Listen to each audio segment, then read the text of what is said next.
자, 이야기 이어가겠습니다. 자, 이번 시간에는 지금 어디에서 오신 거죠? 미국에서 오신 건가요? 뉴욕에서 왔습니다. 네, 뉴욕에서 오신 그 슈미츠 선생님과 함께 이런저런 잡담들을 나눠볼게요. 왜 어쩌다가 우리 같은 방송을 알게 되신 거지? 그러게 궁금하다. 그러니까 뉴욕에서 제가 영어를 늘 써야 되는 그런 환경에 있으니까 자, 그 직업이 뭐예요? 데님과 커렌소, 한국말로는 다이마루라고 하죠. 다이마루를 테크니컬 디자이너로 일했었습니다. 제 미국에서 일하는 동안 10년의 경력 동안 데님과 다이마루 텍 디자이너로 일했었습니다. 지금 그만두셨어요? 네, 그만뒀습니다. 잠깐 쉬고 계시군요. 네. 영어를 엄청 잘하실 것 같아요. 영어는 아까 뭐 브루클린 유언 sorry 누가 그딴 식으로 말합니까? 뭐라고요? 야. 우리가 못 알아들어서 그렇지 못할 수도 있어요. 그럴 수 그렇죠. 있지. 영어를 못할 수도 있어요. 네. 자, 그래서 항시 평소에 이제 외국인들과 이렇게 대화를 해야 되다 보니까 우리말에 대한 어떤 그리움 같은 게 있으셨는데, 네, 그러니까 뇌를 좀 쉬고 싶었었는데 뇌시는 데는 우리가 최고죠. 한국말로 된 책을 보거나 아니면 주말에 조금 그냥 한국말을 생각 없이 듣고 싶었었는데 팟캐스트를 찾아보다가 이런 서울과 패션에 대한 거를 들으면 좋겠다고 서울로 검색을 했는데 이 방송이 나오더라고요. 그 복싱 남는 때가 아니라 서울 패션 라디오 때부터 들으셨군요. 네, 서울 패션 라디오를 듣고 그 다음에 이제 계속 듣다가 이제 복싱 남녀도 듣고 근데 듣다 보니까 뭐 복싱 남녀 얘기해도 되나요? 그럼요. 네. 그게 우리예요. 그 옛날에 황희건 이사님 네네. 계셨을 때 그 황희건 이사님이 한번 그 프레드릭 말 얘기를 하셨더라고요. 그쵸. 그 웹사이트를. 근데 저와 같이 살고 있는 이제 분이 프레드릭 말이. 프레드릭 말은 아니고 프레드릭 말이 그 뉴욕의 그리니치 빌리지에 매장을 냈거든요. 그 매장을 저희 남편이 했습니다. 그래서 인테리어를. 그런 얘기를 이제 듣다 보니까 이렇게 제가 인더스트리에서 이렇게 알고 있는 얘기를 이렇게 한국말로. 하시는 게 되게 좋았어요. 약간 네. 닿는 지점들이 조금씩 닿는 있었네요. 지점들이 있었고 뭐 아시다시피 많은 이제 팟캐스트들이 있잖아요. 근데 그 중에서 제 취향에는 맞았어요. 네, 그래서 계속 들었어요. 흔치 않다던 취향이 맞는 분들. 근데 취향이 맞는 분들이 많으실 것 같은데 아주 훌륭한 취향을 가지고 계십니다.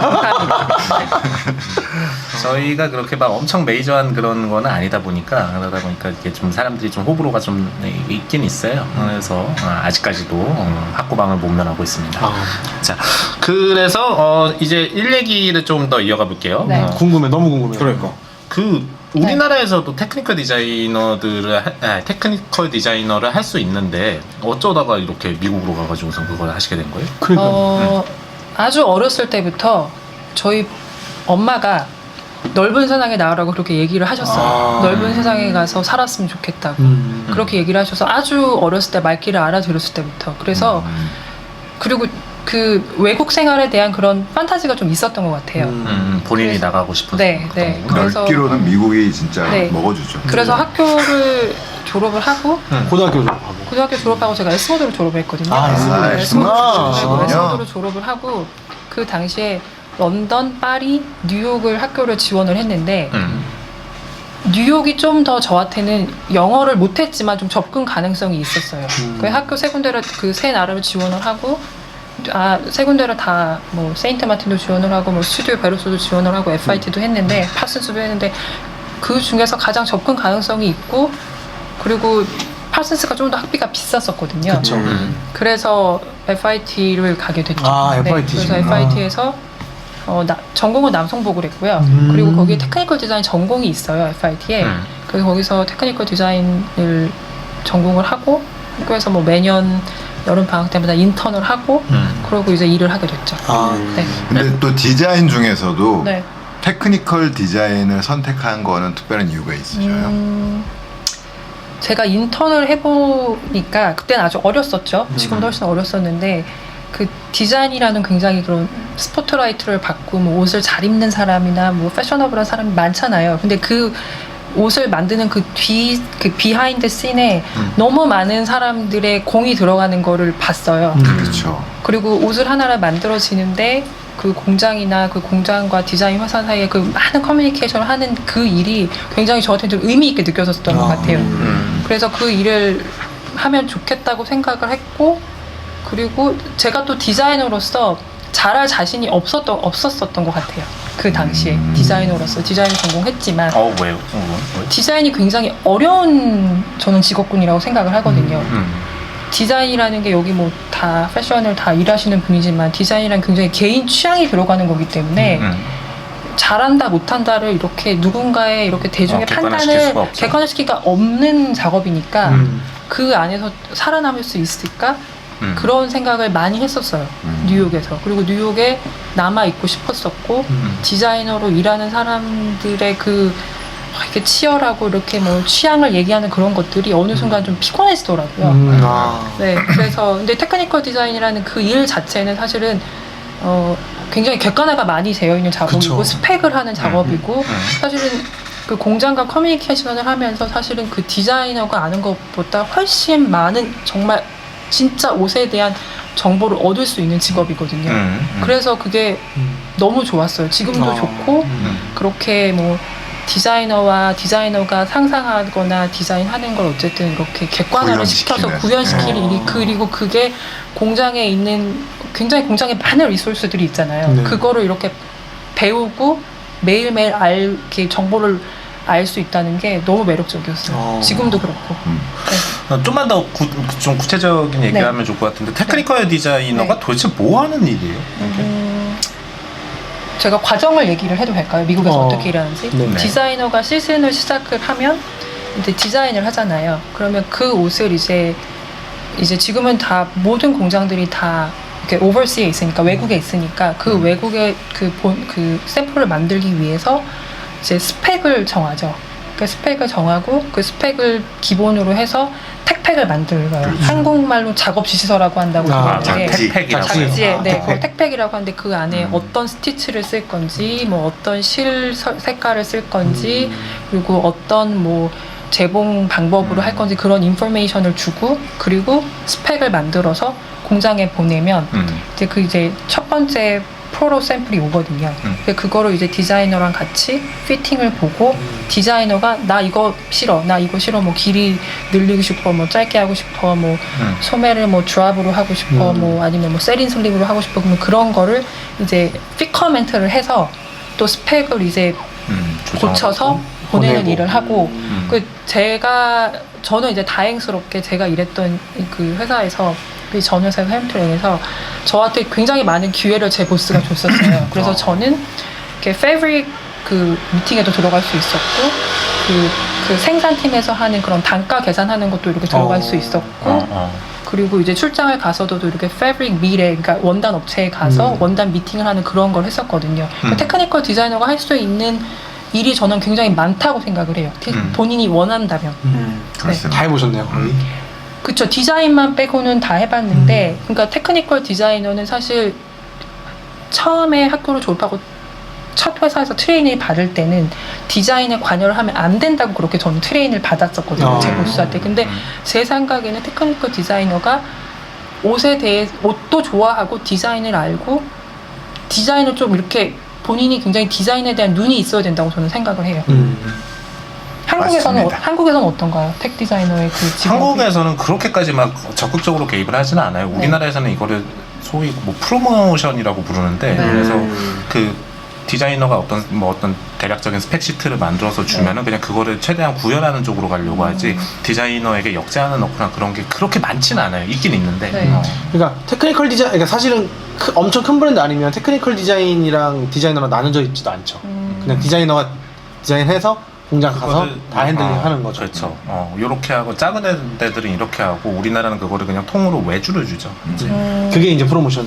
전문 업체들한테 이제 외주를 주죠. 그리고 한 가지 더 얘기를 하자면 이제 텍 디자이너가 이제 디자이너도 아니고 사실은 생산팀도 아니고 패턴 메이커도 아니잖아요. 근데 제가 생각하는 텍 디자이너는 사람의 몸이 그 3D잖아요.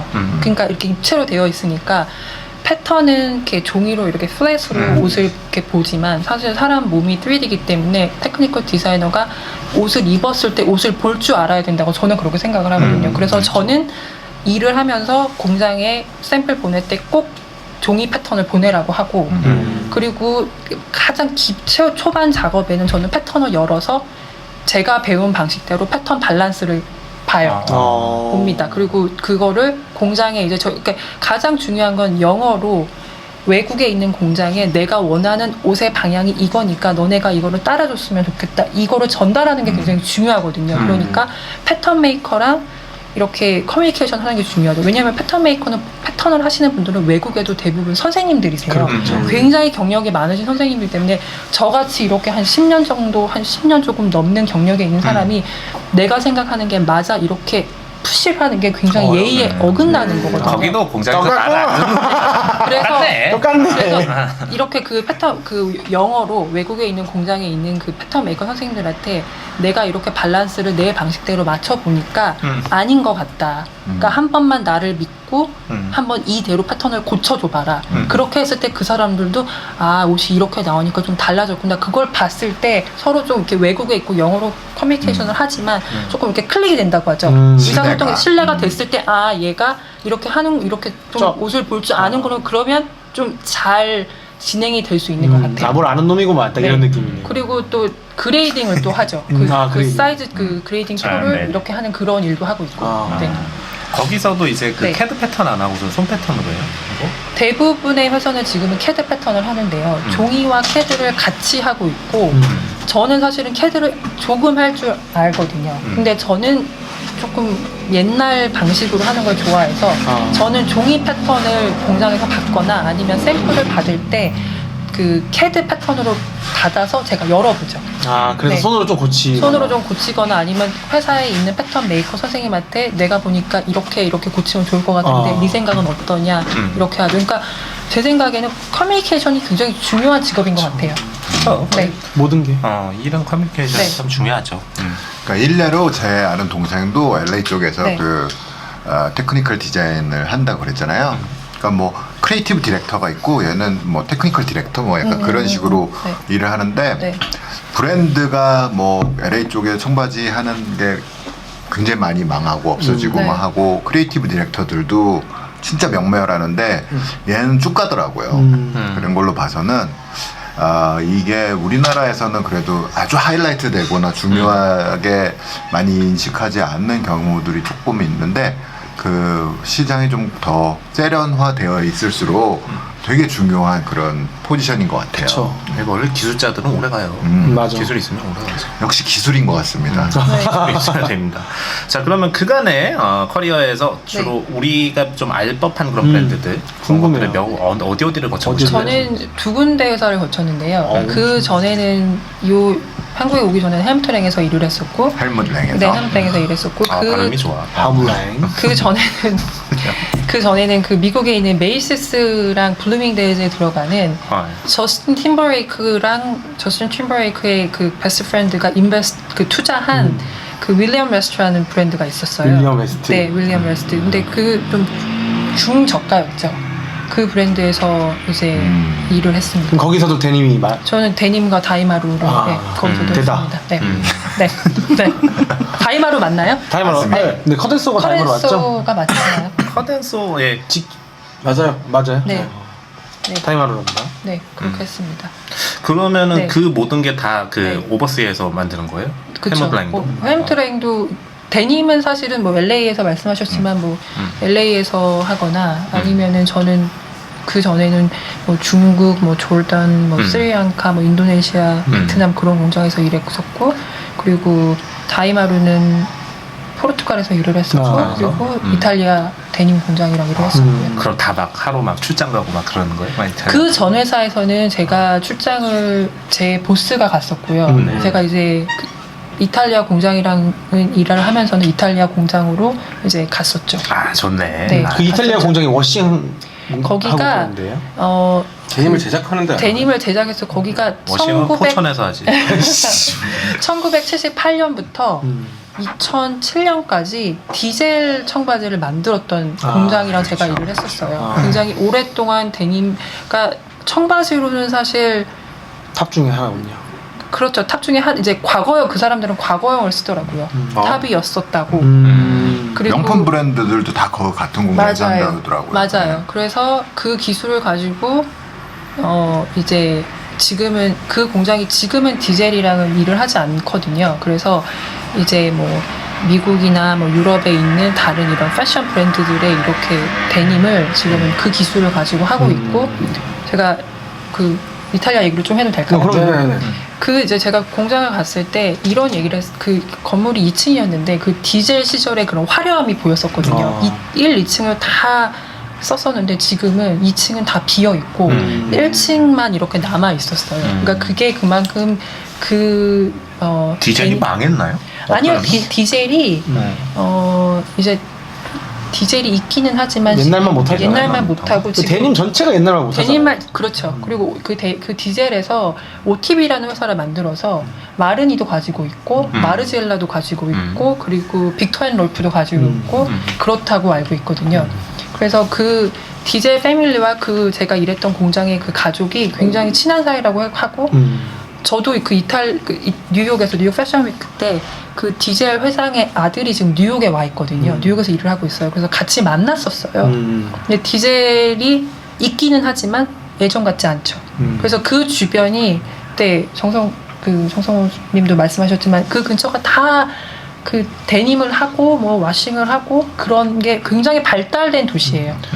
네. 저 옛날에 모드라인 다닐 때 네. 이제 거기는 이제 아주 이제 막 그 커뮤니티 그 데님 오타쿠들 커뮤니티들 보면은 워싱 공장 막 이름 막 얘기하고 네, 막 여기서 뭐 디올 뭐 무슨 코팅진 같은 거를 여기서 개발했고 그러면 막 그거를 브랜드들이 그 개발한 거를 먼저 픽업해서 오고 막 이런 것들 막 얘기를 그죠. 들었었거든요. 그래서 디젤 지금은 매니아 뭐 이런. 맞아요 그런 데서. 그래서 제가 여기 한국에 와서 자가격리 하는 동안 그 공장에 있는 사람이랑 뭐 이렇게 일적으로 얘기했어서 제가 그 얘기를 했어요. 한국에 디젤 매니아라는 웹사이트가 있다. 그랬더니 너무 놀라는 거예요.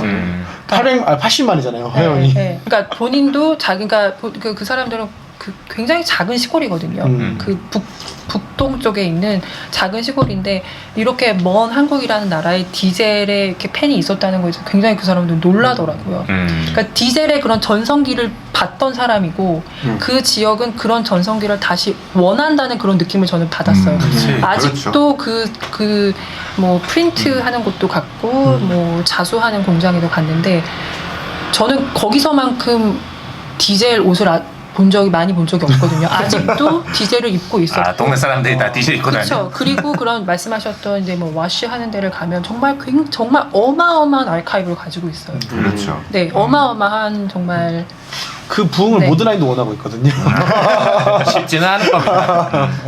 근데 미국 회사들이 네. 이제 뭐 이탈리아나 뭐 포르투갈이나 이런 데서 네. 만드는 거는 네. 미국 안에 제조업이 지금 다 안 좋나요, 상태가? 뭐 미국이 제 생각에는 제가 느끼는 거는 이건 제 생각인데 생산 단가가 굉장히 비싼 것 같아요. 그쵸. 그러니까 포르투갈 같은 경우는 중국도 그렇지만 뭐 다이마루 같은 경우는 그러니까 저희가 유럽이라고 하면 비쌀 거라고 생각을 하는데 굉장히 단가가 좋아요. 가격이 좋아요. 물론 이탈리아는 비쌉니다. 포르투갈이 또 유명하잖아요 싸기로. 그쵸. 포르투갈이 지금 뭐 아크네 스튜디오도 포르투갈에서 대부분 하고 있고요. 뭐 닐바렛이나 그런 뭐 유럽에 있는 브랜드들이 포르투갈에서 커렌소를 많이 하고 그리고 커렌소를 해보니까 잘 하더라고요. 저는 그 전에는 중국 공장하고만 일을 했었는데 포르투갈 사람들이 굉장히 잘하고 그리고 스페인이랑 국경지역에 붙어 있잖아요. 그래서 자라 때문에 굉장히 그런 그 패션 산업이 공장 산업이 발달을 했더라고요. 네. 스페인도 좀 많죠. 그쵸 스페인도 네, 많죠. 네. 그래서 제가 같이 일했던 그 포르투갈에 있는 공장 사람 중에 한 사람, 그 사람은 그 자라 가지고 인디텍스 있잖아요. 네. 거기에 들어가는 옷을 만드는 공장에서 일을 했다고 하더라고요. 그 전에는. 네.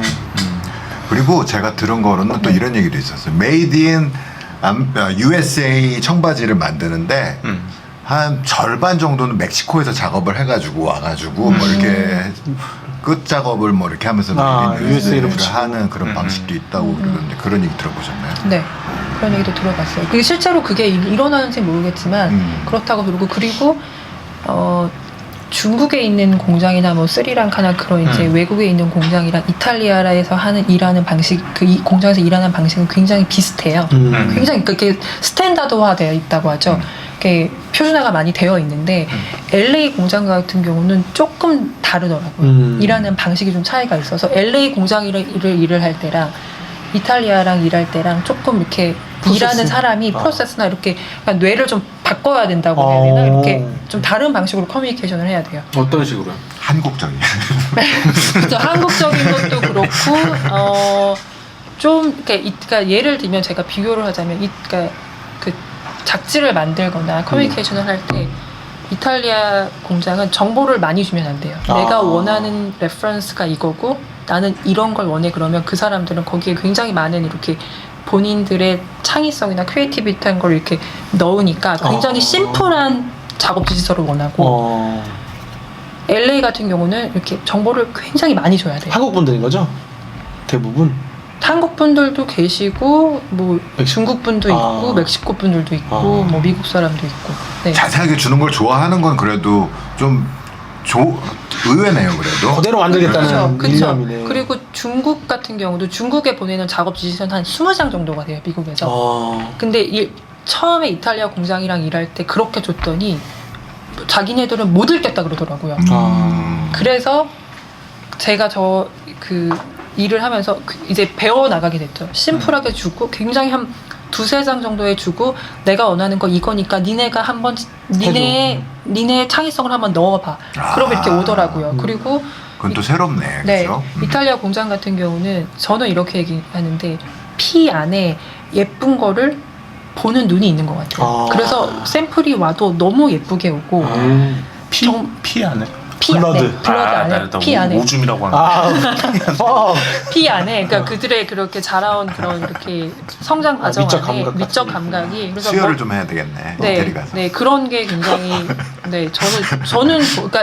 저는 좋았어요. 그 경험이. 그 대신에 이탈리아 사람들은 영어를 잘 못해요. 출장을 갔을 때 거기에 이제 메인으로 저랑 커뮤니케이션을 하는 사람은 영어를 잘하는데 거기에 패턴 메이커나 저처럼 텍 디자이너들은 영어를 못해서 회의를 이제 저희가 거기서 피팅을 몇 번 했었거든요. 그래서 저희가 뭐 이제 나 이거 원하지 않으니까 나 이거 저거 이렇게 패턴 고쳐줬으면 좋겠는데 패턴 한번 프린트 해보라고 우리 패턴 한번 밸런스 한번 보자 그랬더니 갑자기 핸드폰을 주는 거예요. 그래서 제가 와 그랬어요. 다 그랬더니 먹혀주는 거예요? 그 번역기를 돌려야 되는 거더라고요.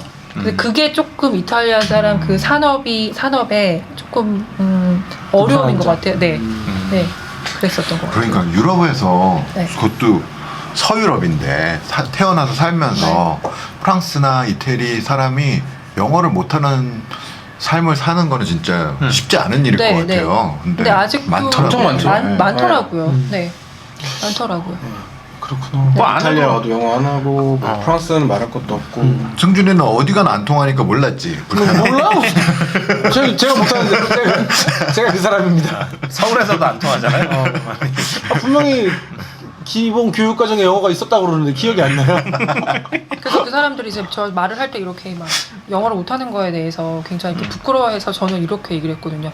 나도 이탈리아를 못하니까 괜찮다. 근데 네가 나한테 천천히 얘기를 해주면 네 영어도 늘 거다. 그렇게 얘기를 저는 했었거든요. 저도 사실 이탈리아 공장이랑 일하는데 제가 이탈리아어를 못하는 게 사실은 저한테는 사실은 부끄러운 거잖아요. 그래서 한동안 이탈리아 이렇게 코로나가 이렇게 심해지기 전에 이탈리아어를 배우러 다녔었어요. 그러니까 그 이탈리아에서 이탈리아 공장과 일하는 거에서 일하는 게 저한테는 굉장히 매력적이었고 사실은 유럽에 가고 싶어 했었고 그리고 이 한국에 오기 전에 사실은 유럽에 있는 회사랑 인터뷰를 봤었어요. 유럽에 가려고. 어디요? 근데 그 부다페스트에 있는 나누슈카라는 회사랑 인터뷰를 이제 이렇게 주고받는 그런 과정이었었는데 코로나가 등장. 코로나도 있었고 이제 제가 집이 이제 미국이니까 이제 이렇게 완전히 거처로 옮겨야 되는. 거처로 옮겨야 되는 거라서 그게 굉장히 큰 프로젝트니까. 그렇죠. 롱디로 할 수도 없고 네. 남편도 같이 옮겨야 되는데. 네, 그거를 이제 남편은 이제 뉴욕 굉장히 사랑하는 사람이라서 옮기는 거를 원하지 않았거든요. 뉴욕을 더 사랑하는지 부인을 더 사랑하는지 별 골라라. 뉴욕일걸요? 뉴욕일 것 같아요. 코리아 스타일이냐? 네. 나야 여기야. 네. 그런 거 해야 되는데. 저 궁금한 게 있는데 네. 이제 사실 한국에서는 헬무트랭을 되게 이제 사람들이 패션을 좋아하는 사람들이라면 네. 다 동경하는 브랜드 중에 네. 하나잖아요. 네. 그리고 얼마나 일하셨어요? 3년이요. 3년이면 네. 이제 헬무트랭이 미니멀리즘에서 약간 스트릿을 넣었던 네. 시기를 경험하셨을 네, 것 같은데 네. 그런 네. 얘기들도 좀 궁금하기는 해요. 네네. 처음 들어갔어요. 아, 또 헬무트라는 브랜드에 헬무트 랭이 없지 않나요? 지금 네, 없죠. 없어요. 없죠, 어. 없죠. 그럼 누가 만드는 거예요? 그냥 그 그 안에 사람 디자인 아론 어떤 팀이 이제, 흑인 네. 누군가 네. 했었는데. 아, 한 시즌만 했다고 하더라고요. 한 시즌만, 아, 그러니까 그래요? 제가 후드바이 들어갔을 에어. 때는 네, 후드바이 맞아. 에어에 있는 그 쉐인 올리버. 아, 셰인 올리버. 네, 쉐인 올리버가 했다고 하고 그리고 그러고 나서 이제 다른 디자이너가 와서 이제 팀을 했죠. 근데 이제 제가 그 홍성우님 헬무트랑의 굉장히 팬이시잖아요. 그러니까 말도 못하죠. 저도 고등학교 때 헬무트랭이 저한테는 동경의 대상이었고 너무 좋아했었어요. 질샌더 헬무트는 다. 질샌더도 너무 좋아했어요. 근데 다들 너무 말로가 좋아했어요. 비슷하네. 질샌더 없는 질샌더가 있고 헬무트랭 없는 헬무트랭 있고. 네, 근데 그게 구호 없는 구호. 그런 것처럼, 그러니까 지금 이제 뭐 스프림도 그렇고 뭐 키스라는 그런 스트리트웨어 브랜드 근데 스트리트웨어가 너무 많은 사람들이 스트리트웨어를 원하니까 대부분의 있는 미국에 있는 회사들이 그런 스트리트웨어 쪽으로 가려고 하는 추세인 것 같아요. 네. 그게 과연 옳은지는 모르겠어요. 옳은지는 모르겠어요. 네. 우린 방송에서 스트레이트웨어는 여자들한테 인기 없다고 밀고 있는데.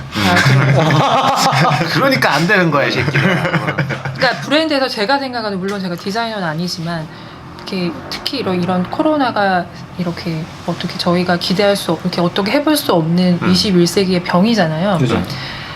근데 그런 시대에 사람들이 집에서 일을 하니까 굉장히 뭐 편한 옷만 입잖아요. 저도 집에서 일할 때 그냥 오래된 무릎 나온 트레이닝에 그냥 오래된 그냥 뭐 네. 샘플 같은 걸 후드 입고 같은 그냥 후드 같은 걸 입고 있는데 그 사람들이 그런 걸 원하니까. 근데 브랜드 이미지로 봤을 땐 어느 브랜드나 특정 브랜드를 말씀드리는 게 아니라 어느 브랜드나 자신들이 말하고 싶은 어떤 커스터머한테 원하는 그런 메시지가 있는데 그렇게 후디나 티셔츠를 했을 때 과연 그 브랜드의 이미지를 가지고 갈 수 있느냐. 그렇지. 그게 저는 조금 의문이에요. 그러니까 지금 보면 지금 웹사이트를 어느 웹사이트로 들어가서 봐도 대부분 브랜드가 50% 이상이 그런 후드나 티셔츠나 그쵸. 뭐 거적대기나 저지로 된 만들지. 그런 드레스인데 그게 사실은 지금 상황에 커스터머가 원하는 거긴 하지만 브랜드가 원하는 메시지는 아닐 거라고 저는 생각을 하거든요. 또 약간 그 틀 느낌이 있으시네요. 그러니까 제가 개인적으로 제가 전통적인 패션. 그게 그 브랜드 이미지가 언젠가는 코로나가 끝날 거고 언젠가는 근데 그게 이렇게 다이마로를 많이 했을 때 다시 브랜드 이미지를 다시 되돌려야 되는데 그러면 너무 갭이 커져버리잖아요. 크리에이티브 디렉터 한번 바꾸면 바로 바뀌는 거 아닙니까? 그게 안 그렇더라고요. 그렇구나. 네, 그거는 제가 오프 레코드로 좀 말씀드려도 될까요? 네. 네. 그렇구나. 그냥 네. 온내 코드로 얘기해줘요. 안 되나 봐. 아유 그러면 제가 조금 네. 아니 뭘? 다른 이직해야지. 그래요. 그 옛날에 네. 뭐 어떤 브랜드 예를 들어서 네. 이 브랜드가 가지고 있는 DNA가 뭐 네. 약간 뭐 남미의 네. 뭐 웨스턴풍의 네. 뭐 이런 것들이 이제 뭐 그 옷의 실루엣이나 패턴에도 이렇게 담겨 있고 뭐 그러다가 네. 어느 시점에는 그냥 후디에 그냥 그런 그림이 네, 그려져 네. 있는 걸로 이렇게 바뀌고 있잖아요. 네. 그러면 이게 옛날에 이런 옷이 아니었는데 이런 아쉬움이 좀 들거나 이러지 않나요? 저 네. 최근에 그 키톤에서 그 개 거적대기 맞아. 같은 그런 가방을 만드는 거예요. 그래갖고 와 얘네들도 먹고 살기 너무 어렵구나 그런 생각을 했었죠. 그래서 그거 되게 안타깝죠. 키톤이라고 하면은 뭔가 그 어떤 저 중년 엘레강스의 상징 같은 그런 브랜드 있는데 그렇죠. 거기에서 무슨 개 쓰레기 같은 가방을 만들어가지고 막 손글씨로 팔고 있는 거예요. 키톤 쓰고 뭐 그거 얘기하는 거죠. 네. 그래갖고 야 이게 참 세상이 참 이렇게 잔인하구나 이런 생각을 했습니다. 근데 저는 이제 패션 이제 내부제 여기 다 내부에 계신 분이지만 내부에 있는 사람이고 사실은 또 큰 회사의 입장에서 보면은 아무리 이렇게 코로나가 있고 상황이 경제가 어려워도 돈을 벌어야 되는 거니까 돈을 벌기 위한 또 어떤 회사에서는 선택을 해야 되는 거니까 무조건. 그 회사 입장도 이해가 되기는 하죠. 네. 그러니까 회사는 결국 돈을 벌기 위한 거지 자아를 실현하는 것보다는 돈을 버는 거가 우선하잖아요. 그럼요. 그런데 다만 그거는 있는 거예요. 이런 시절에 강단 있게 그냥 자기가 원래 하던 거를 밀고 나가는 게 오히려 더 어떤 좀 돈을 버는데 도움이 되지 않을까라는 그런 생각을 하긴 해요. 그래서 캐릭터를 바꾸어서 요즘에 어떤 트렌디한 거를 만드는 것이 과연 그게 해결책인가? 그래서 저는 그거는 좀 100%는 아닌 것 같다라는 그런 생각을 가끔 합니다. 그렇게 좀 저가적 어떤 캐릭터를 바꿔가지고서는 망한 대표적인 회사가 저는 브룩스 브라더스라고 보거든요. 요즘에 그렇죠. 너무 저가 정책으로 가고 네. 뭔가 그 브랜드가 가지고 있었던 기조인 어떤 품질이라든지 어떤 그 캐릭터를 잊어버리다 보니까 매출이 점점 감소하면서 그러면서 마탱이가 간 게 아닌가라는 그런 생각을 하는데 그래서 좀 그래요. 보면은 이게 다 스트릿으로 가는 게 과연 이게 맞는 것인가? 저는 그런 생각을 하죠. 저도 그 말씀에 동의해요. 과연 정말 스트릿이라는 그게 도대체 의미가 뭘까 그런 생각도 들고 네. 맞습니다. 네. 그렇죠. 자, 그럼 좀 시간이 되었으니까 잠깐 끊었다가 이야기 또 이어갈게요.